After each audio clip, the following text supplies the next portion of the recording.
Good afternoon. I'm Bethany Saxon, the Director of Communications at the Center for Public Health Law Research. Thank you for joining us for the third webinar in our Exploring Policy Surveillance webinar series. A few housekeeping notes before we begin. Our presenters today will spend time at the end of the webinar answering questions. Please feel free to send questions as you may think of them throughout the webinar. To submit a question, open the Q&A panel using the ellipsis button on the bottom of your screen and select Q&A. Once the panel is open, select All Panelists. You may then type your question and click Send. Our moderator today is Andrew Campbell. Andrew is a Senior Program Manager at the Center for Public Health Law Research. Andrew, I'm now going to hand this over to you. Okay, thank you, Bethany, and thank you to everyone who has joined us this afternoon. We have a great panel for you today, all of whom are familiar with use of policy surveillance at a local level to advance public health and well-being. Our presenters' work spans a broad spectrum of public health law, and they apply policy surveillance methodology to both research and practice. As you will hear, policy surveillance performed at the local level is not without its challenges. Resources may be scarce, and law can be difficult to find at the local level, but we think you'll agree that policy surveillance is an integral tool for building workforce capacity, encouraging diffusion of innovative policy, tracking progress and change, as well as creating much-needed high-quality data for evaluation of law's impact at the local level. With that, I'd like to introduce our three panelists today. Our first panelist today is Matthew Penn. Mr. Penn is the Director of the Office of Public Health Law Services at CDC's Center for State, Tribal, Local, and Territorial Support. Our second panelist is Dr. Megan Hatch. Dr. Hatch is an assistant professor at Cleveland State University in the Maxine Goodman Levin College of Urban Affairs. She is also a Center for Public Health Law Research Fellow. Our third and final panelist for today is Dr. Shelley Hearne. Dr. Hearne served as the Principal Investigator for City Health, which can be found at cityhealth.org, and as a Senior Advisor to the Big Cities Health Coalition, which is a forum for the leaders of the nation's largest metropolitan health departments. She is also a visiting professor at Johns Hopkins Bloomsburg School of Public Health and the Executive Director of the Forsythia Foundation. At this time, I'd like to introduce Matthew Penn again. Matthew, take it away.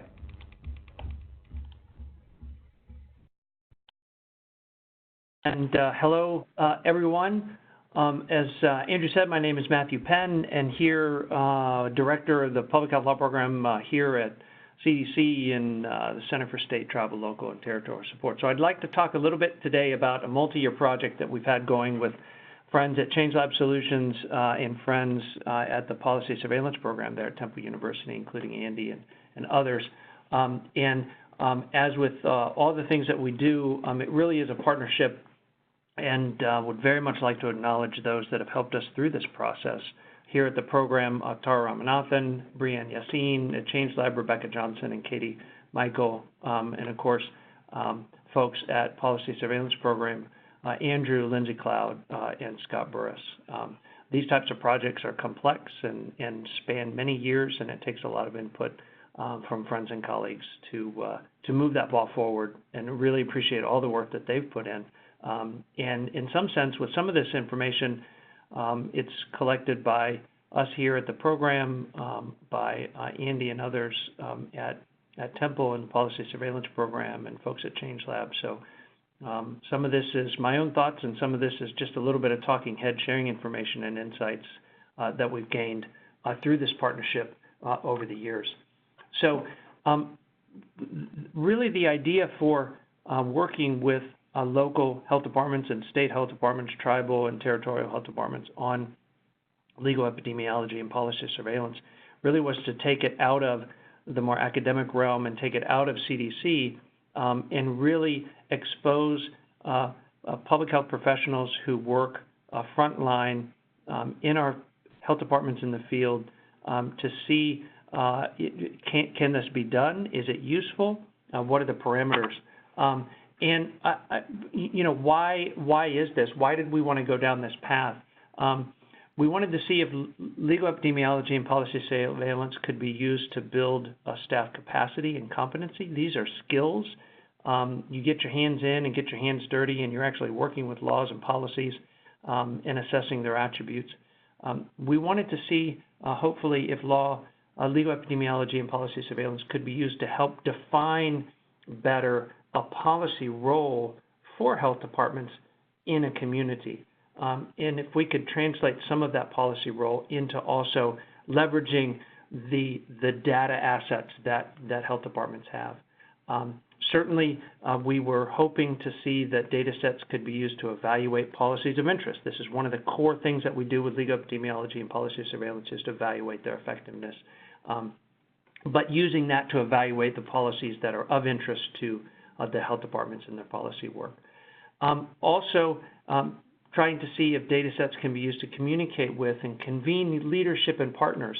I think those of us who have worked around the country with legal epi and policy surveillance is that just the field itself and the terminology and the ideas that are behind legal epidemiology can be used to talk to leadership and convene folks who are interested in this type of work.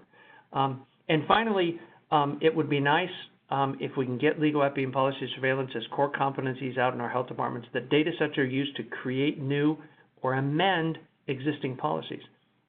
If we can figure out what works and the details of what works, why is it that some policies work, and potentially why is it that other policies don't work, we can use that information to create new, better policies or to amend existing policies that need work, that are not having the impact that we'd like to see in our communities, and especially as we move into Public Health 3.0, and especially as we move into the social determinants of health and start to expand our ideas of the things that affect public health into transportation and housing and education and structural and systematic racism that this country has suffered for so many hundreds of years.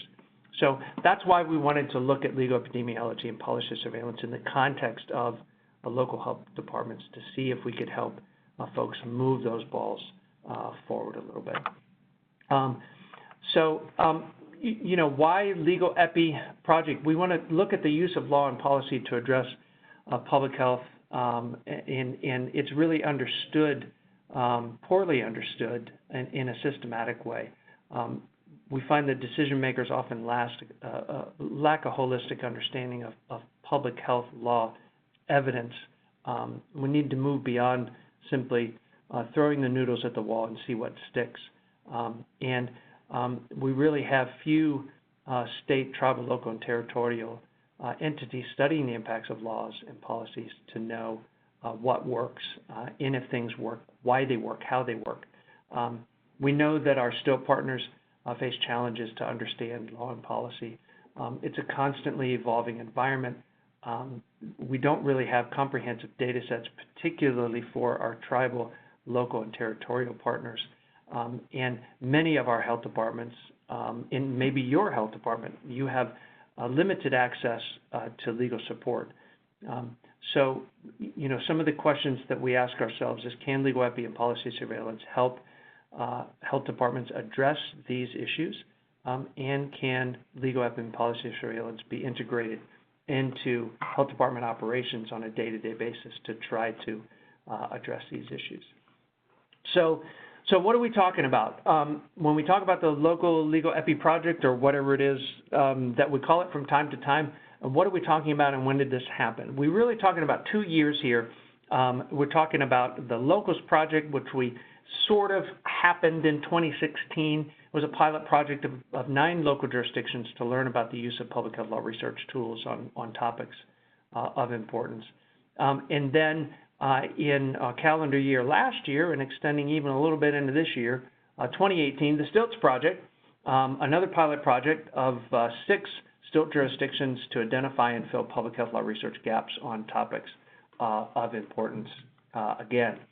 So the local projects, this sort of initial pilot that we ran through, we recruited local public health departments. We had 9 jurisdictions participate. We had somewhat of a controlled process on topic selection.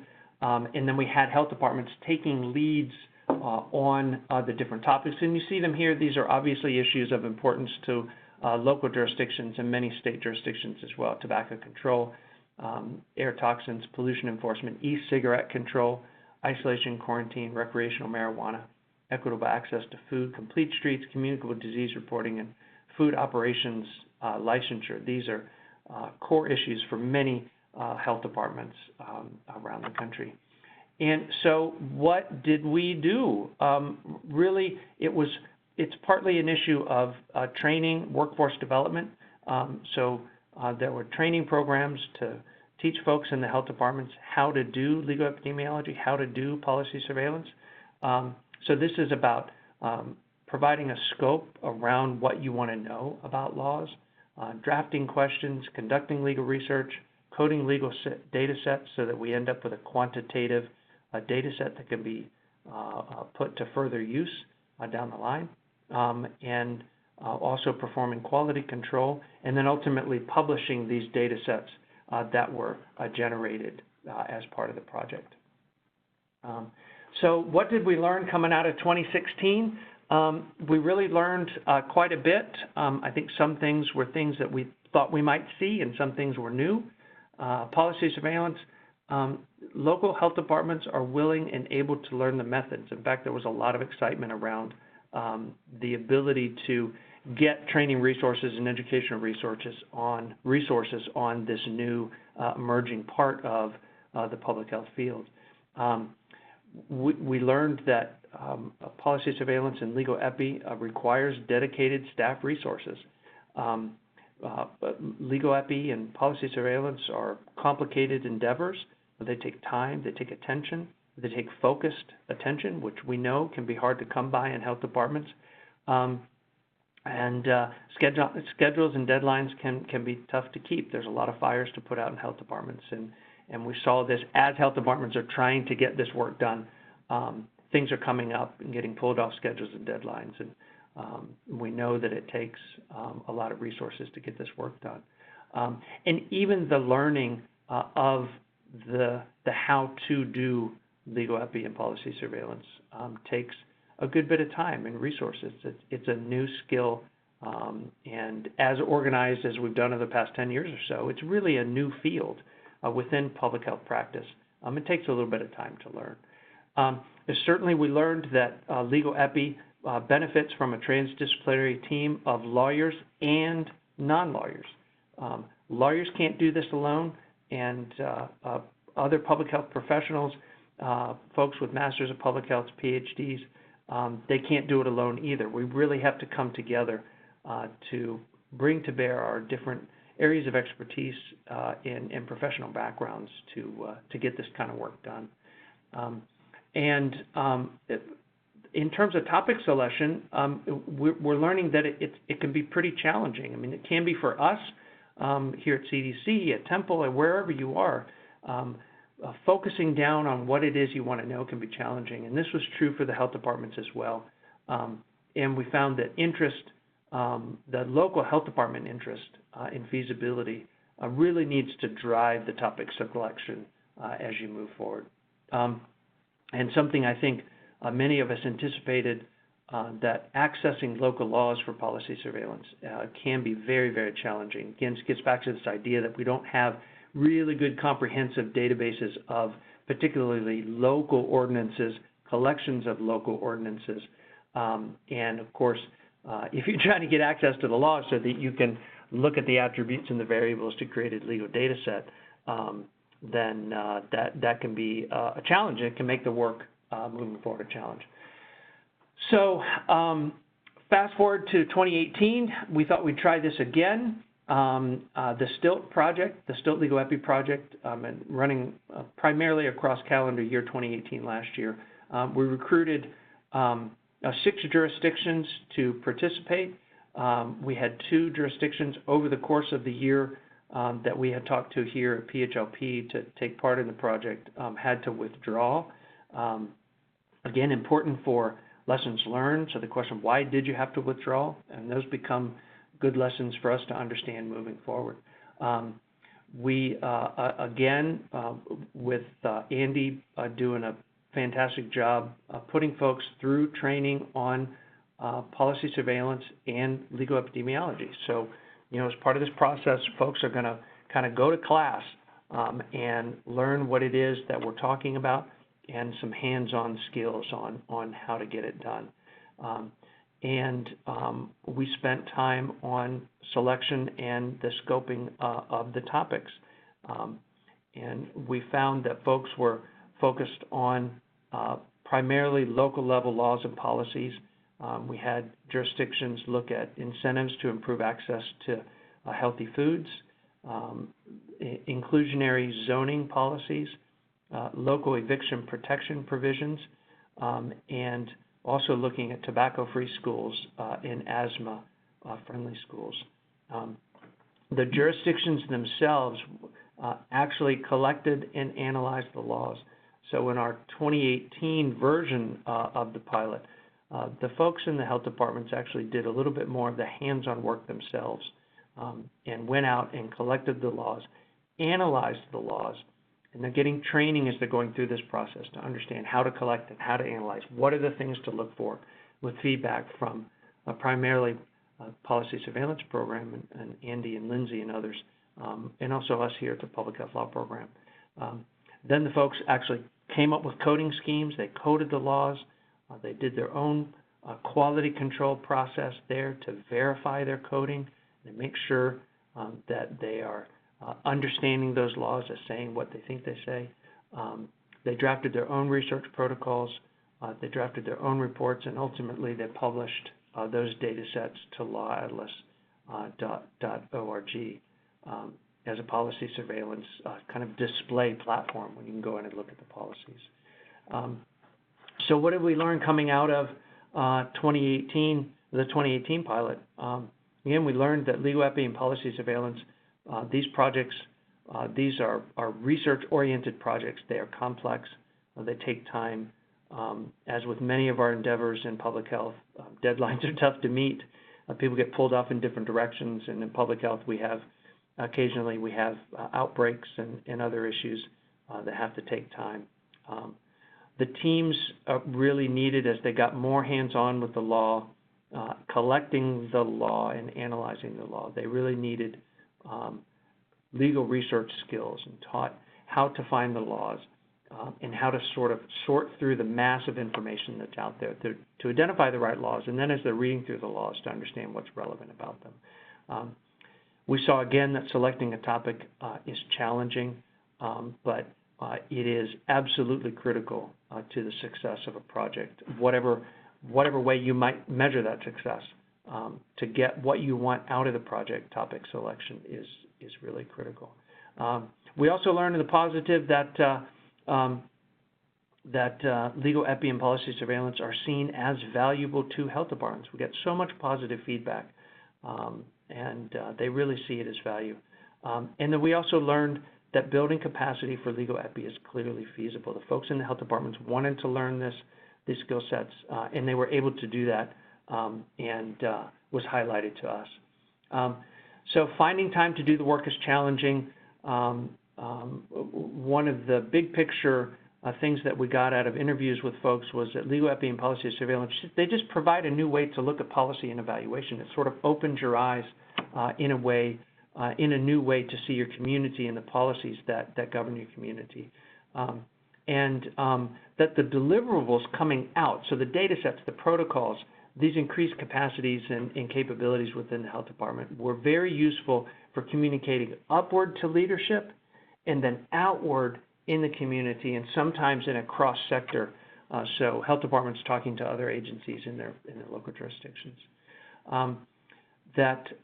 Another thing that was that we hope to see, at least here at Public Health Law Program, was that legal epi and policy surveillance can help define a space for public health to work in the policy area. It marries policy work with data work in a scientific approach to data work that health departments have been using for really since the advent of modern epidemiology. But it marries those two and gives public health a space to work in policy.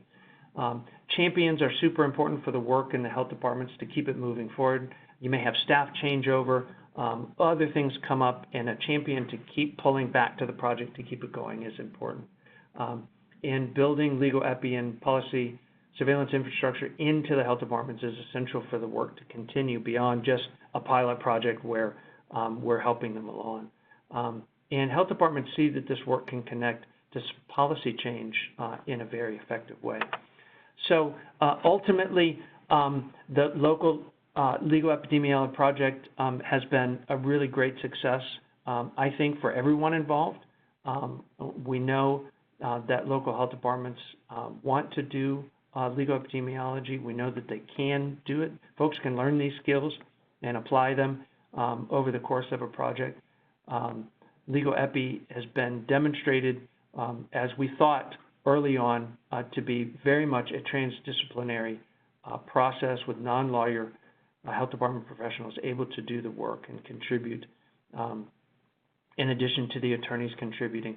And ultimately, my goal has been to learn what health departments need to do legal epi and policy surveillance better and help their policy work locally. And one of the best outcomes of this multi-year project is that we're starting to learn what they need to do it better. So with that, I think I'm at my time, and so I will turn it directly over to Megan, I guess. Is that what we're going to do? Does that sound good? Yep, that's fine. We'll turn it over to Megan now. All right, great. Thanks a lot. Bye. Thanks, Matthew.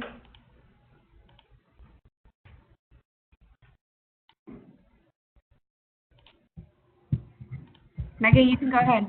Great, thank you. Thank you all for joining us today. Oops, sorry, I didn't move the slide. There we go. So I am an assistant professor at Cleveland State University and a Center for Public Health Law Research Fellow. And what I'm going to be talking about is a project I've been working on for about a year with CPHLR on local level eviction laws. We're about maybe 2/3 of the way through the project, so I'll offer some challenges and lessons learned and where we're moving forward on this. So this is not my first experience with policy surveillance research. I actually did something similar for my dissertation. For my dissertation, I looked at state-level landlord-tenant laws, and what I had to do at the time was go through and collect all the statutes that had to do with landlord-tenant law. I had to collect them into, and I'll show you the way I collected them, and then I had to create a legislative history. So I had to go through, figure out what the provisions were, code them, find out when they were enacted, how they've changed over time. So as you can imagine, that was a big project, and it was one that was quite time-consuming. And as someone who's a social scientist and not a lawyer, that definitely slowed me down because I had to teach myself the legal research skills. And I was fortunate enough to have a research assistant for part of that time, which helped with the timing, but we didn't have any sort of built-in quality control or redundancy checks. So she would collect data and code them, I would code them again, and so there wasn't this clear protocol. And now as I publish off of it, or as people ask me for this data, I go back and I do some definition changes, or I have to check it. So it's a lot of rechecking my data continuously, and on the back end as opposed to doing it on the front end. And the data are not in a user-friendly format. And in some cases, I was confident I was going to remember what that four-letter symbol meant, and big surprise, 7 years later, I don't. I get requests for my data fairly frequently because it's not publicly available. So if someone from the press or another researcher asks me for it, I have to go collect the data and put it in a format that they can read and understand.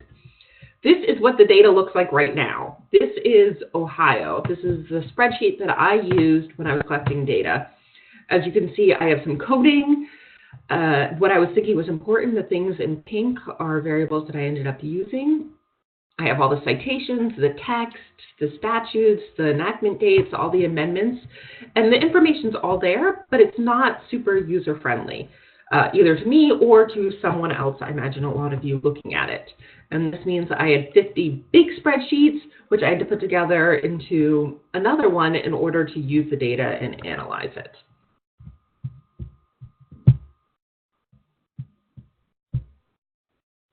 So this was it was a good experience, and I feel like that was useful, but it wasn't the best way to do it. So as I was thinking about future research and this project on evictions, I wanted to do it better, and I wanted a better methodology. And that's where the policy surveillance program came in. I heard about it at the right time, and it was an improvement over my methodology. And I'm not being hyperbolic when I say that this changed the way I think about my research and the way I will do my research in the future. So how I got to connecting with this group was actually through Twitter.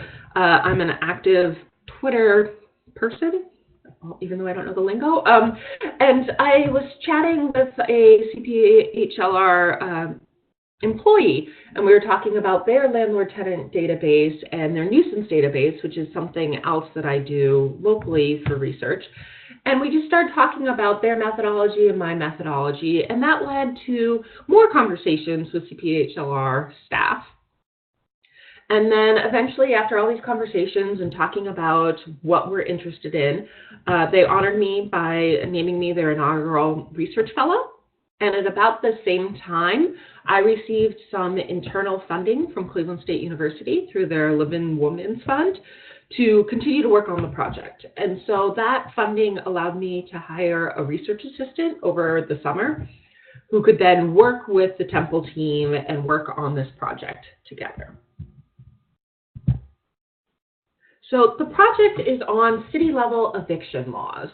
And evictions are something that I've always been interested in. I'd actually thought about doing my dissertation on evictions, but at the time, the data just weren't available.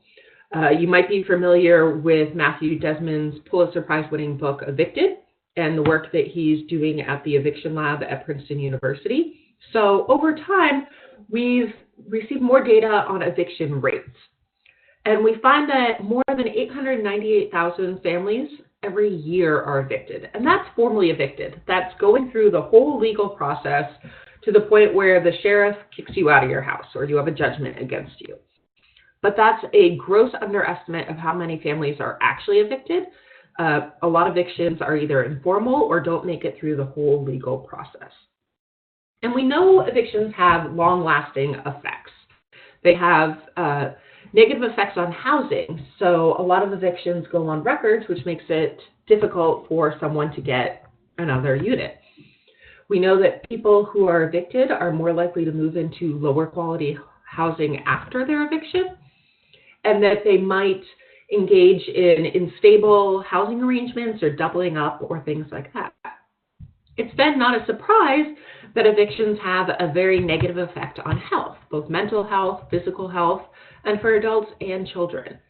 So both the stress of being in that environment and in that being evicted, as well as if they move into a lower quality housing or are forced to be homeless or something like that, has these effects on health. It also affects jobs and the ability to get money. People who are evicted are more likely to lose their jobs because of the stress of the eviction process, of also having to drop everything and look for a new place to live. And evictions have a negative effect on children, on their educational achievement, their behavior, aggression, and things like that. So we know that evictions are frequent in this country. We know that they have all these negative effects.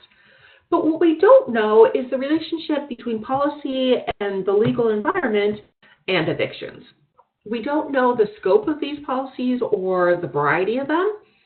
And because of that, we don't know what works to prevent unnecessary evictions and the way that policy could help reduce the eviction crisis in this country. So this project looked at eviction laws in 40 of the largest U.S. cities. Originally, the project had been the 40 largest cities, but methodologically that concentrated the sites too much in a couple states.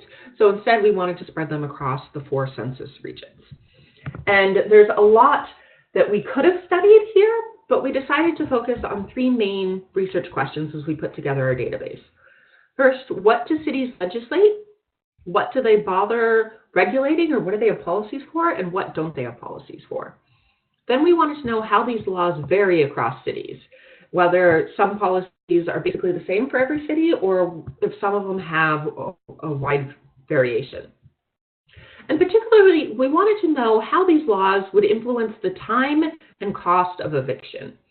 So an eviction represents opportunity cost to a landlord. A landlord is likely not getting rent and might be paying court fees and things like that during the eviction process. So if the eviction process is really long in a city, it's very expensive, then the landlord might be less likely to initiate an eviction.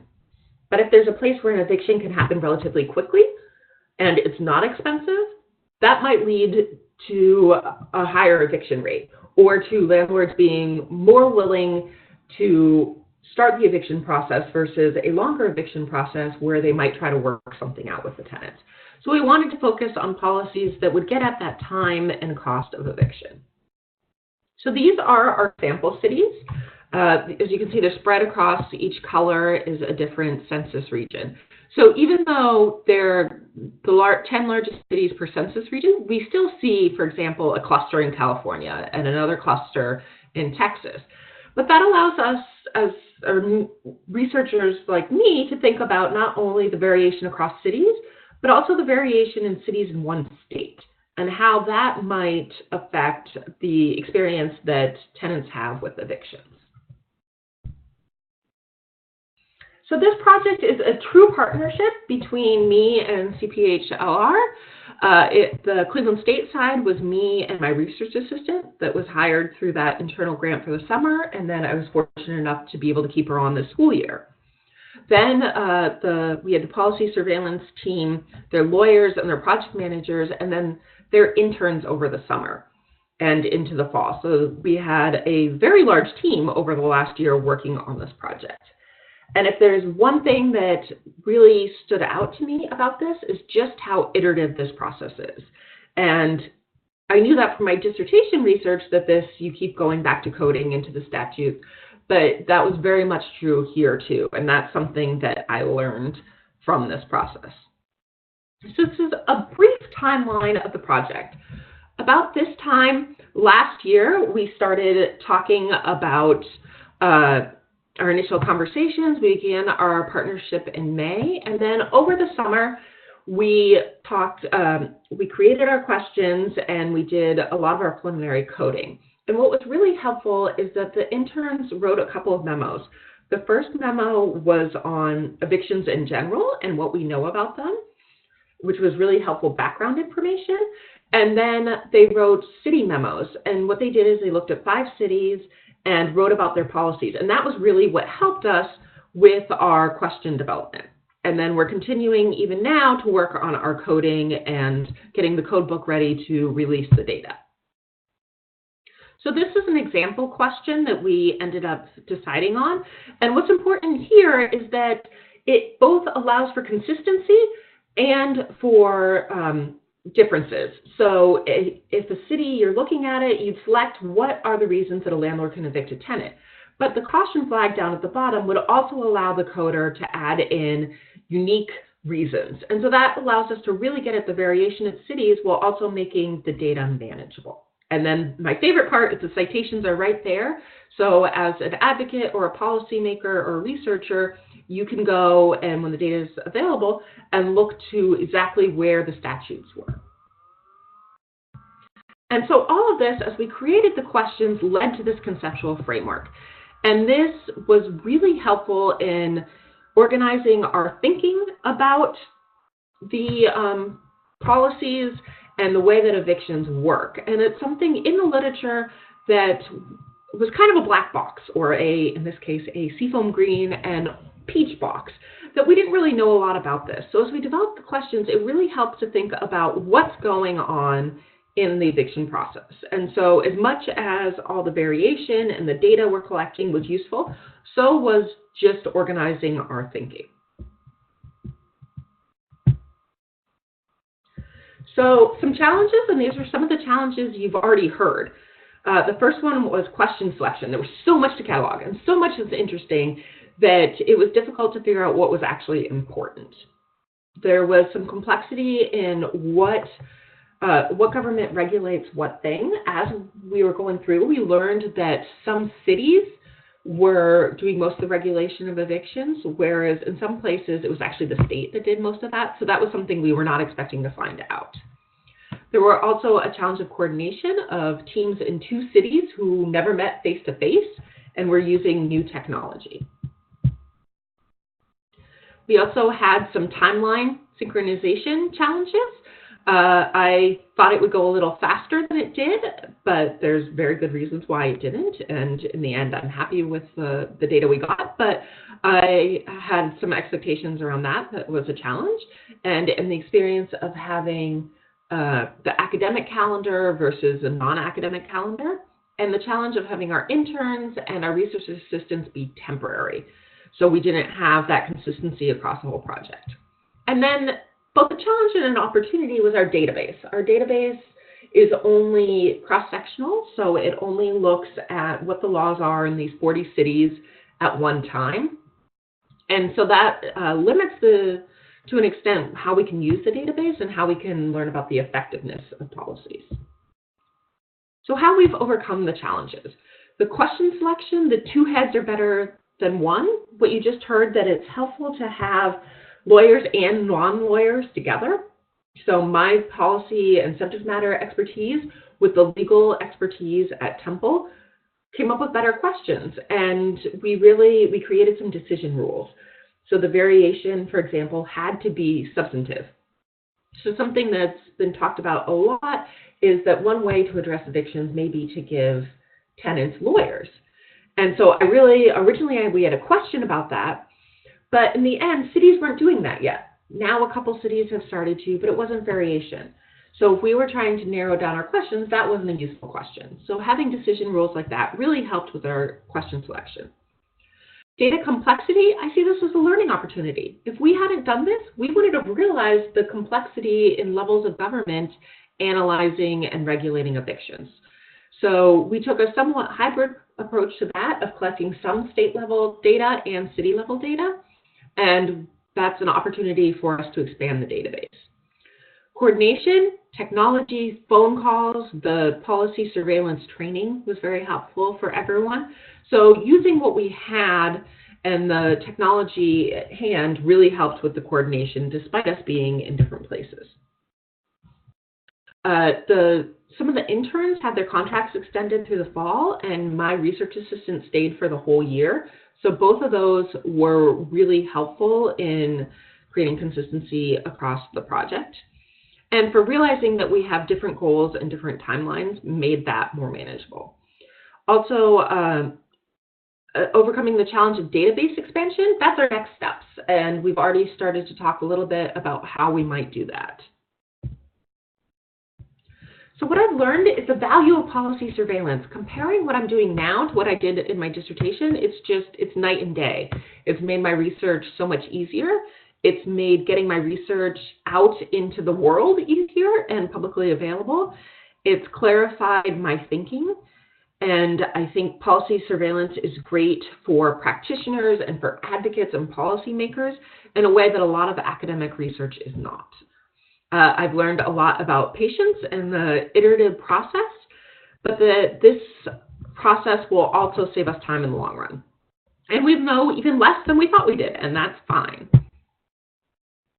So next steps, we're going to be presenting this research soon. We're working on drafting some academic papers. And then once those are done, we'll be releasing the data to the public. And then the next steps is thinking about creating some grant proposals to try to expand the database even more. So I just want to conclude by telling you why I think policy surveillance matters. I think it matters because it's systematic and transdisciplinary, because this partnership creates better data faster And because it can be used by so many different people, that's why it makes it useful. So with that, my time is up. Thank you very much, and I'm going to turn it over to Shelley. Great. Megan, thank you so much. You know, many of us participate either as speakers or attendees of webinars all the time, and I have to say, as one of the presenters, I've learned a lot already, and I'm happy as a clam with some of this conversation, the insights that Matthew and Megan have shared. And I think the reality of this emerging field of policy surveillance, I appreciate your ending there on we still have so much to learn and to understand what we do know and only imagine what we don't and some of the possibilities. I'm here at the tail end to give a little snapshot on one of the ways the infrastructure of policy surveillance is both being built, but more importantly, being used. And I think a reflection on how it's a village, it takes a village to put some of this together. City health may be something that many of you know about, but let me give a little bit of a background here. If I can do a better job advancing the slides.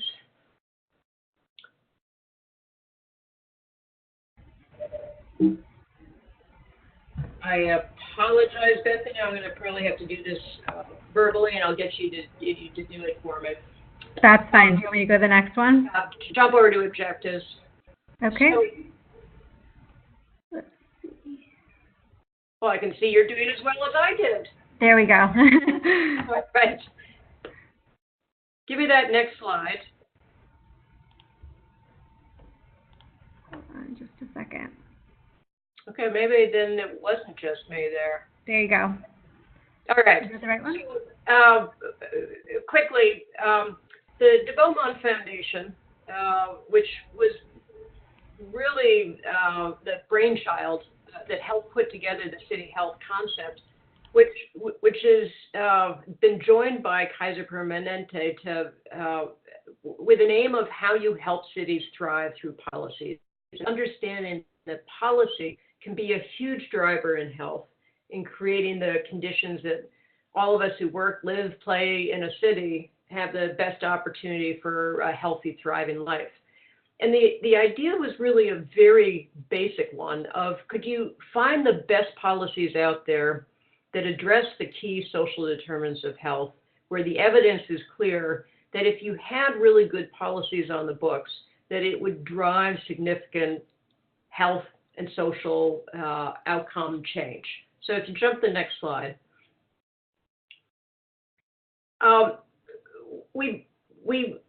It's a great concept, but how do you really get both what are those policies, and I'll talk a little bit about that in a minute, and more importantly, how do you create a construct so that you can compare what cities are doing and create, with the power of information, simply revealing that what underbelly of policy surveillance is able to find, how that information can catalyze change by policymakers, whether they're inspired to put the policies on books or they're pressured through advocacy or simply just seeing that their peer cities are moving and advancing much more concretely.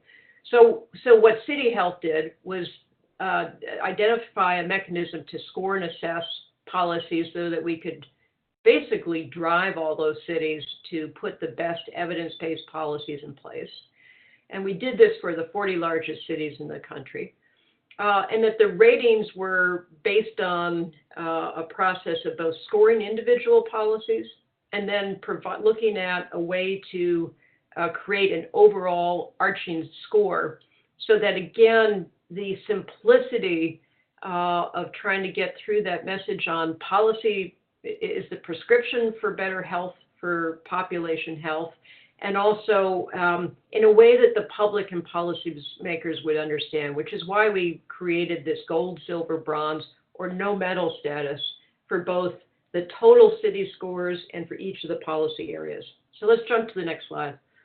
Again, in that theme of, we can't do this in an academic setting. We are looking for creating something that is publicly available, readily uptake by politicians, the press, members of the public, people who care and are going to help influence and drive. So, one, there had to be an evidence base that those policies really were going to affect and address those key determinants of health, like education, housing, transportation, much what Matthew and Megan had spoken about in generality and specifics.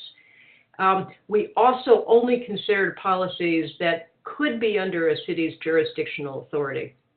And lastly, we put it through a pragmatism test because there are still hundreds of policies that maybe a city could use or the evidence is good, but we had to balance this out that if you're going to drive down to a handful of core policies as your building block, you had to look at something that was feasible over the next set of years. And then we will build on to this policy base in the future. So we had a committee group that ranged from mayors to public health officials to deans of public health schools to community activists to Chamber of Commerce. It was really a collection of who could help make policy happen in cities. Let's go to that next slide. We came up with 9. We actually were aiming for 10 because we had hoped to address a policy on mental health and substance abuse, recognizing it's a key issue, challenge out there, but we were not able to find a policy that was upstream that met our criteria. And that is something I can come back to later as a challenge that we had. And again, a challenge to get this to a very manageable, targeted list that would make a difference. Our 9 range from affordable housing, which was specifically inclusionary zoning, and as a sidebar there, in part, Megan, again, I really appreciate the work that you've done on eviction policy. Cities are wrestling with very different, challenging, complex housing issues. In some cases, it's affordability. In other cases, it's quality on rent and eviction issues. And so we'll look to, in the near future, as one of the issues and challenges that we've identified today that we must address in the future, of expanding the housing policy issues and indeed the eviction policies. And the work you're doing, Megan, is very much on our radar screen. We looked at issues like alcohol sales control as the policy for addressing violence prevention. The data is off the charts, thanks to CDC and others, looking at the correlation with the density of alcohol sales and the correlation with violent crime rates, ranging from domestic abuse, armed robbery, murder, and motor vehicle accidents. Complete Streets is on the establishing policy that a city, as it rebuilds and invests, that all transportation modes are being considered for all ages, for all issues of access, whether it's walking, driving, or mass transit. Earned sick leave, I think all know, but it's basically requiring cities to provide requirements on assuring that employees in those cities have access to paid sick leave. The food safety and restaurant inspection is the grading system for a consumer before they enter an establishment. The healthy food procurement is on the laws assuring that nutrition standards are met for a percentage of the foods that are sold by cities in their buildings, in their owned properties. Universal quality pre-K is really about both the quality benchmarks and the accessibility of good pre-K programs to residents. Smoke-free indoor air is probably one of the best well-known health policies out there, and then tobacco 21, raising the age from 18 to 21. Let me get that next slide. So what I mentioned before is that this process could only take place by using and building on this evolving field of policy surveillance.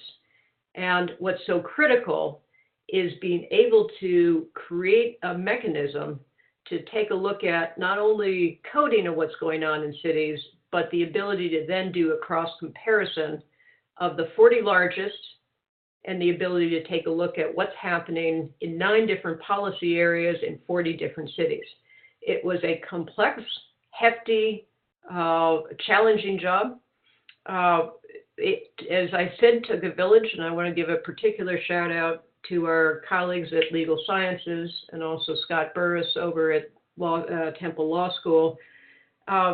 They were attached to the hip and with us in terms of thinking about how to structure this, the databases, quality control, engaging city leaders, and at the end of the day, the importance of how do you present this in a way that not only is technically accurate, but from a standpoint here as an organization that is absolutely committed to trying to get all cities to have the healthiest policies on the books. How do we use this as an effective catalyst that works for a policymaker audience and the people who they influence or are influenced by?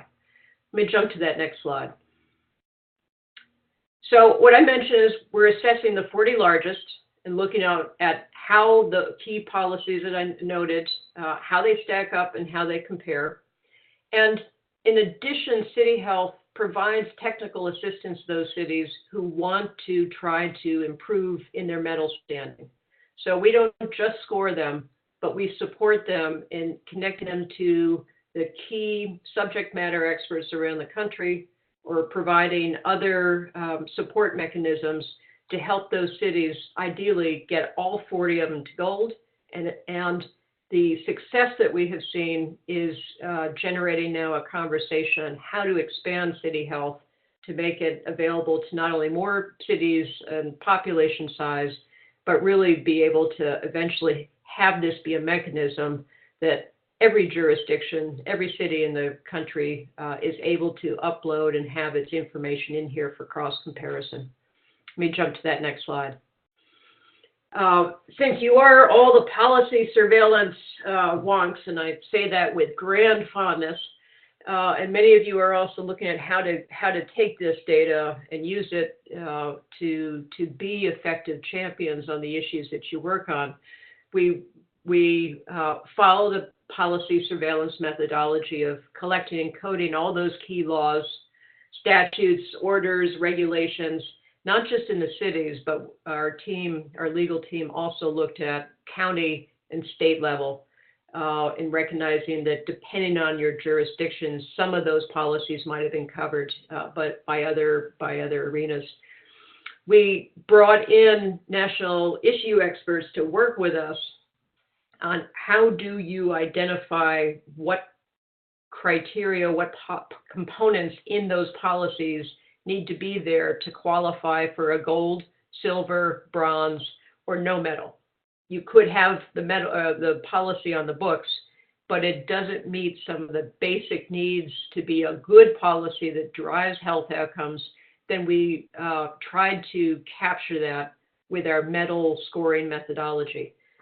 The other key element, because we were initially in 2017 with our first time in rolling out this data, we were very sensitive to this was not a well-known enterprise.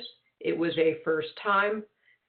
We wanted to be clear that we were here. This is not a rank 'em and spank 'em to cities. This was here to be publicly available information that could share best practices, provide cross comparisons, and be a catalyst to help facilitate change.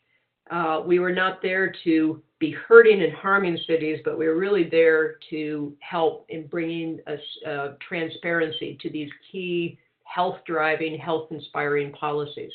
So we gave literally a month to city leaders to see the data that we had coded, how we had judged their policies, allowed them to review for accuracy so that when this did roll out this first time, it had an offer of a quality assurance, quality control with the cities themselves, in addition to our double coding methodology.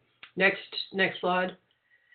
So I noted we gave individual medals for each of the 9 policies for each of the cities, but the overarching medal to help give a sense of how well that city is doing overall. A city got gold if it had 5 or more gold medals out of the 9 policy areas, silver if it was 5 gold or silver medals, and to get a bronze, you needed 4 medals of any kind in any of the 9 policies. Next slide. So just to give you a sense on how this fell out, a little bit of a, I guess a little distorted bell curve, but somewhat similar. In 2017, the majority of cities did not have a medal. And in 2018, we saw some really important movement. On the next slide, you'll see what the actual medals are. We had 5 golds, 9 silvers, and 11 bronze. I'll pause for a minute just as a few of you who are in some of those cities can see where you stacked up. I also invite you to go to cityhealth.org where you can dive in much deeper. And I'll talk a little bit about the website we've created that gives those scores, but it also gives an extensive amount of background. You can actually access the specific law, code, statute. The copies are all there as you dive in deeper. There are policy briefs. There are, in many of these areas, we've identified regulatory or legal examples of what some cities have done, and a number of ways to connect with us to create more information.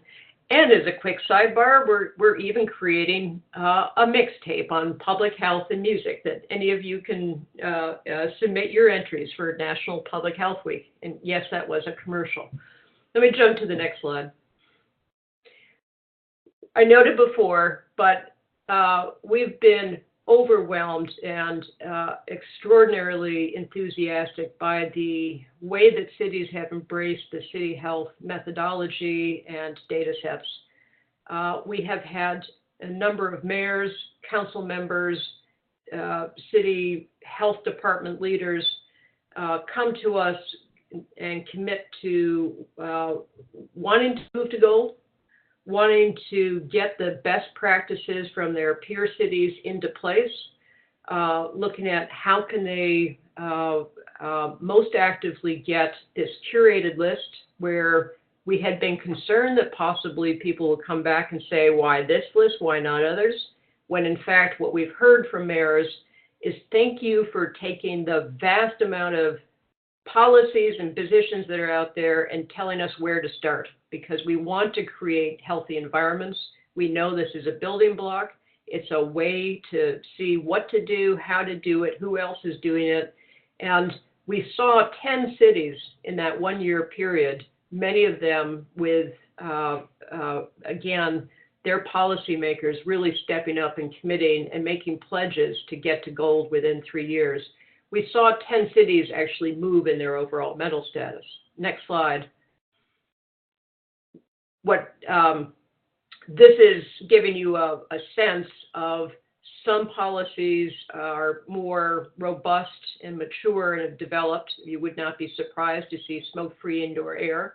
We have 36 cities who received a medal, though it is shocking in a day like today that we would still have 4 of the largest 40 cities in this country that don't score a medal for basic smoke-free indoor air laws. We're seeing where Tobacco 21 was a radical idea a few years ago. It has been taking off. In other areas, we can see that things like earned sick leave or alcohol sales control are often preempted, and that's data that we do provide on the website and some of the challenges that are out there. But it provides that mix and match and maturity of policies out there. Last slide. Again, this is an area where I don't know that we'll see this kind of change take place every year, but the fact that there were 24 new medals in 1 year is a testament to a lot of the work and effort that is ongoing in cities, but also why we did focus on city areas that today we're seeing some of the greatest health leadership and the efforts to actually focus on what are the problems and challenges of the cities today, not in the polarized politics, but really a jurisdictions that are looking at how do they innovate, how do they thrive, how do they create an economy and conditions for all that brings in good, healthy business, that brings in more people. It's where we're seeing health become so much a part of the policymakers' equation and their engagement here. Policy surveillance has been the absolute backbone of this entire process. We have learned a lot, and I think I've shared a few of those pieces there, that as we built this, and we are about to come now into our third year, we are now facing challenges of, we have more cities who are coming to us and want to be in city health. Right now, it's the 40 largest based on population. We want to expand in 2020 to the 75 largest, and we are currently creating a portal and a pilot program to look at cities that are smaller than those top 75 largest cities who want to come in. And we've had a number of these leadership cities reach out to us, like Richmond, Virginia, Spokane, Washington, where they are leaders out there and they want the public recognition and acknowledgement and the ability to do that cross comparison. We want them to be partners with us in developing this voluntary portal. And much like what Matt was talking about in doing the training and how do you do coding in health departments and how do we make policy surveillance, legal epidemiology a more viable tool so that we can get more cities in that would self-score and have a validation methodology. This is one of the issues and challenges that we're facing right this second. And in fact, I would, if there is anyone that is on the webinar or in the near future listening to this, we would very much welcome any other cities who would like to be part of this thought leadership group on how can we provide a portal, how do you have enough training to input your own information, what's the validation methodology that we could use, because at the end of the day, the ideal here would be to have a policy surveillance system for cities on these core health policies that is accessible to every city, regardless of its jurisdiction. This is the wave that we're seeing, that information is going to drive health policy change in the country. And we want to help use this as a key tool to facilitate that change, regardless of a jurisdiction size across the country. So let me stop there and turn it back to our moderator. Please come follow us at City Health in our information here for any other questions or thoughts or engagement. Okay, excellent. Thank you all to our presenters who gave excellent presentations that I found extremely informative, and I hope the listeners out there did as well. So this is now our Q&A session, which will last till 2:30.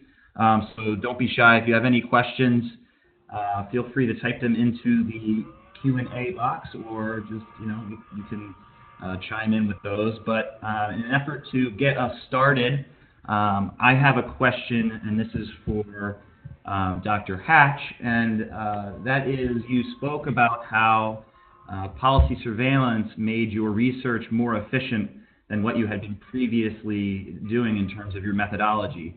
And I'm curious, you touched on it a bit, but if you could go into just a bit more detail on exactly how it made it more efficient, because obviously policy surveillance can be time consuming, but there's always a need to be more efficient in our research.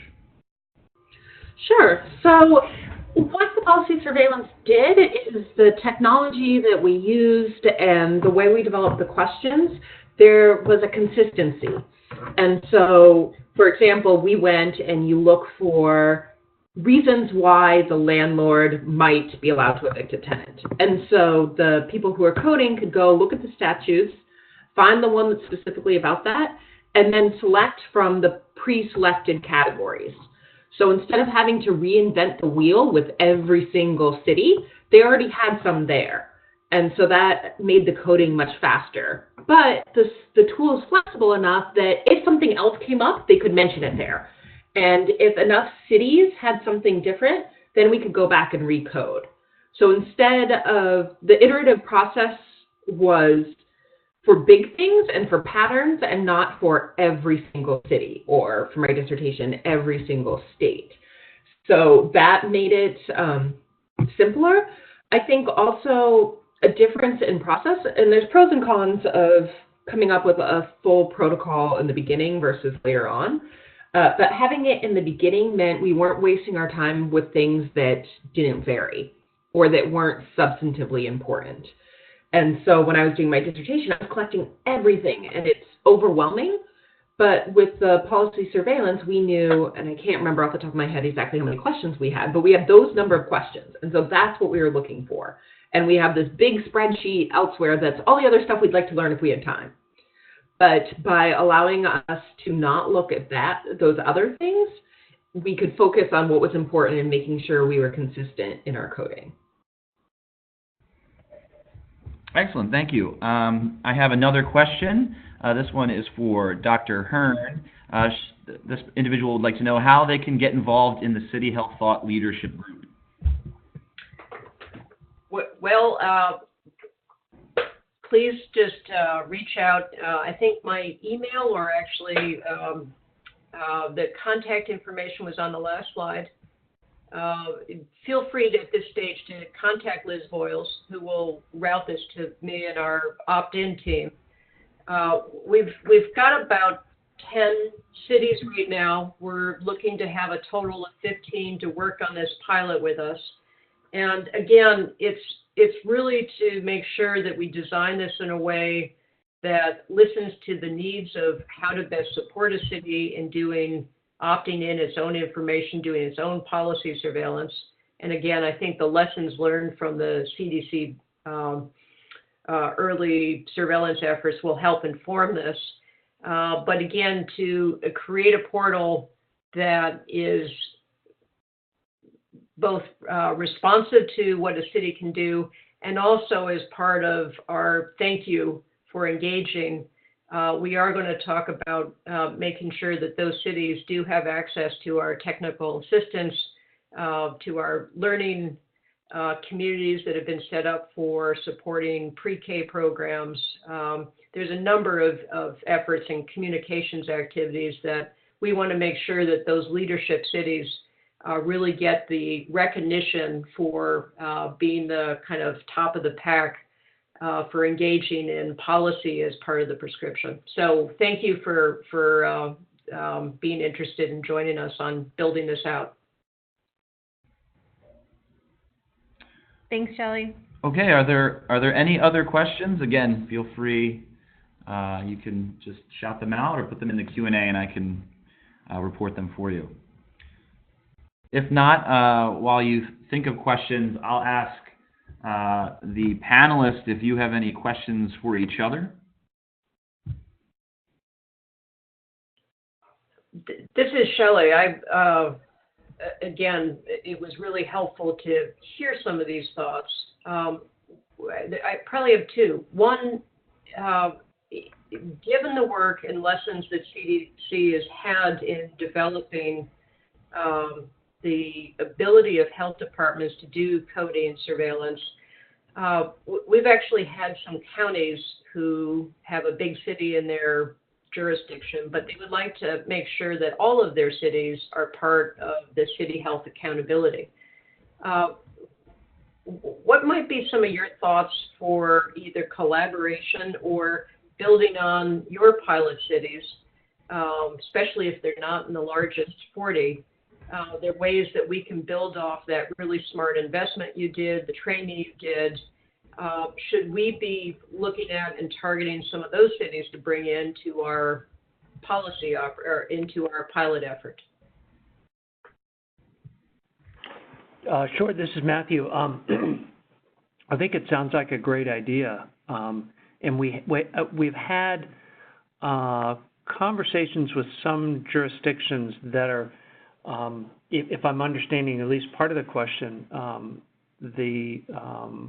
so I would say the folks that, especially the folks I think that went through last year's cohort, and are really interested in figuring out how to continue that work for them.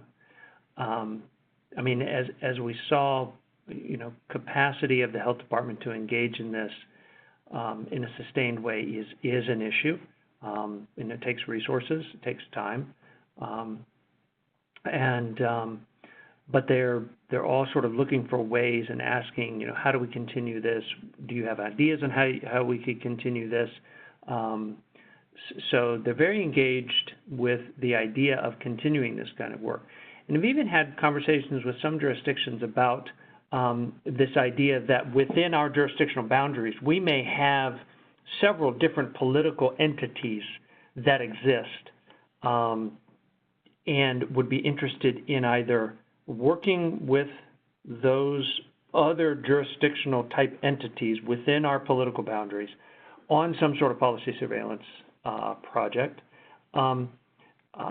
looking at cross-entity policies or ordinances. So you have a county that has several municipalities in it, then looking within the county to then look at, say, well, this little town over here does this, and does this little town over here does something different.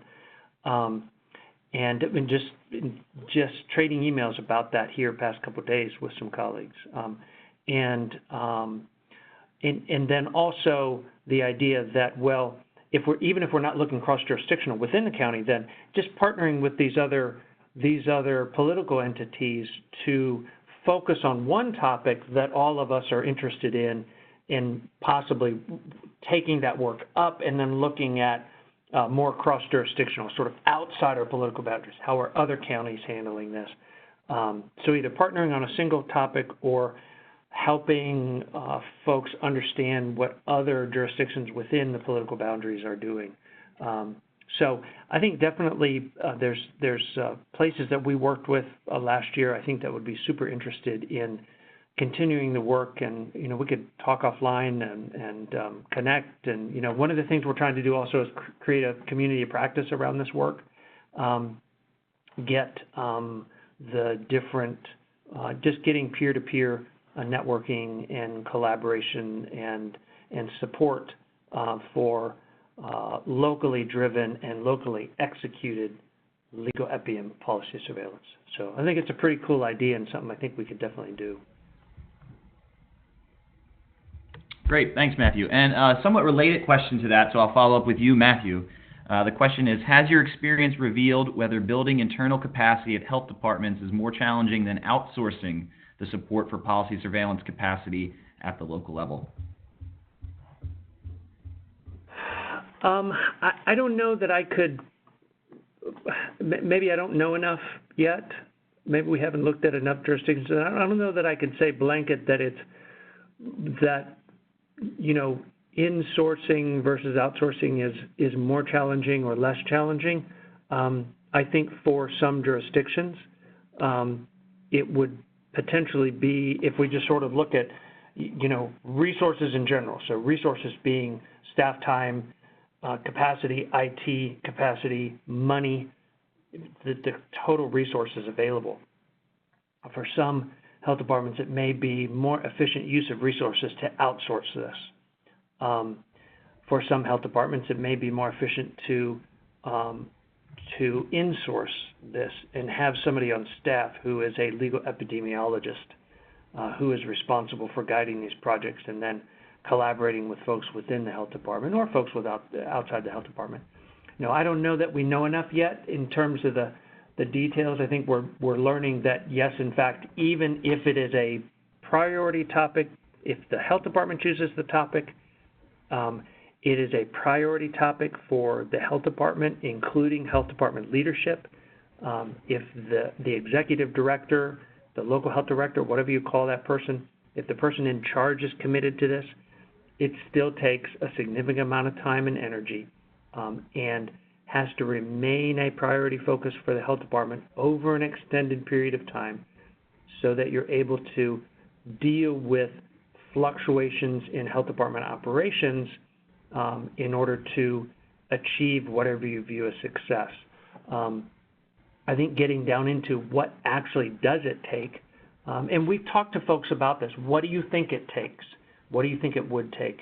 And I think we're hearing just more resources, more dedicated staff time. And I think for some health departments and potentially folks that are listening in, they look at themselves and say, I'm probably not going to get that.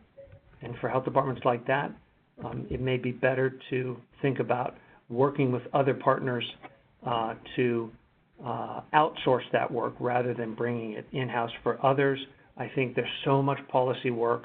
There's so much population affected by certain cities, certain counties, that makes sense to have it in-house. I'm not sure it's a one-size-fits-all, but I'm hoping to get to the point where we have a pretty good idea of what it takes, and that framework is as tiered as we can get it. So whether you're looking at budgetary resources or whether you're looking at population or jurisdiction size, whatever it is, that we can start to give folks, in conjunction with the legal epidemiology competencies that we've put out, the competency model, starting to marry that capacity building framework to an infrastructure building framework, so that health departments who want to engage in this work say, okay, we've got to get our staff trained up on these tiers. You have to be able to do this kind of thing as a person, as a staff member. And then the health department itself has to have this kind of capacity in its infrastructure to be able to do this and do it well. And somebody could look at that and say, oh, I can do that, or I can't do that probably within the next year or two. I need to outsource it. So I think we're still learning, but ultimately trying to put together guidance for health departments to help them engage in this work. Excellent, thank you. And one more for you, and I don't know if you can say, but if so, a listener wants to know, what were the 9 health departments that participated in the 2016 Local Cities Project? I don't have the list in front of me, and I don't remember. That was 2016, so memory fade. I'm not sure if we even got their permission to share their names. I don't remember. I'd have to talk to Scott about that. Part of what we did with these pilots was give folks the option just to work on this because we were interested in, so as I said, in 2018, we recruited 6 jurisdictions to start, and we had 6 jurisdictions begin the process. One of those jurisdictions dropped out really, really early. They ran it up their chain, and they were told, no, we want you working on something else, don't do that. And another jurisdiction just dropped out because they had some staff turnover, and they just had fires they had to put out, and they said, we can't continue to, make promises we can't keep, and we're going to drop out for now. Still interested conceptually, but we can't do it this year. So to me, that's part of the learning process, and I always offer folks to be kind of secret squirrel about it. If they don't want it, if they get to the end and they want to announce it and sort of, call it from the mountain, then that's great. But I apologize that I don't remember exactly how we settled upon identifying jurisdictions there for the 2016 cohort. But if we got their okay to share their identities, and I am reminded of that by somebody who knows the details, then we could get that to the participants. But if we settled on keeping it anonymous, and I would hope people would understand that as sort of a research pilot project, and that we were interested much more about the lessons learned than the identities of the jurisdiction, and using that lessons learned to move forward and help them to do it better. Great. And we can follow up over here and touch base on that as well and look into that. Yeah, I just don't remember. Yeah, great. Thanks, Matthew. This question would be good for Dr. Hatch, I think. How might policy surveillance look if applied to improving homelessness as a public health issue? I think that would be a great policy for this type of methodology. There's definitely a variety of policies surrounding homelessness, both the criminalization of homelessness, as well as different policies or things that cities do to address it. Some of those are more programs, so that might involve a little bit of a change in the methodology, but I still think the idea of coming up with a code book, coding those things, having the redundancy coding, that whole procedure would definitely apply very well to homelessness, and I think that would be a huge contribution. So the person who asked that, I hope you consider doing that. Great. And then one more for you specifically. Did you use a specific type of technology to enter and store your data, or was it an Excel spreadsheet? For my dissertation, it was an Excel spreadsheet, which had all those different problems that I mentioned. But for the evictions, it was a program called Monocle, and I actually don't know if that's proprietary to Temple or not. Maybe actually, Andrew, you know, but that was a fantastic program for this. Yeah, so no, it's not Temple software. It's actually owned by a company called Legal Science, and it's available at monocle.com, spelled MONQCLE.com. All right. Okay. If there's any other questions, I'll give it 20 seconds for you to type those in, and if not, thank you everybody for joining today. And I hope you found this webinar as informative as I did. And there will also be 2 additional webinars coming up in the following months, so be on the lookout for those. And if there's no other questions, thank you everyone for joining today. Looks like it's it. Okay, thanks. Thank you, everyone.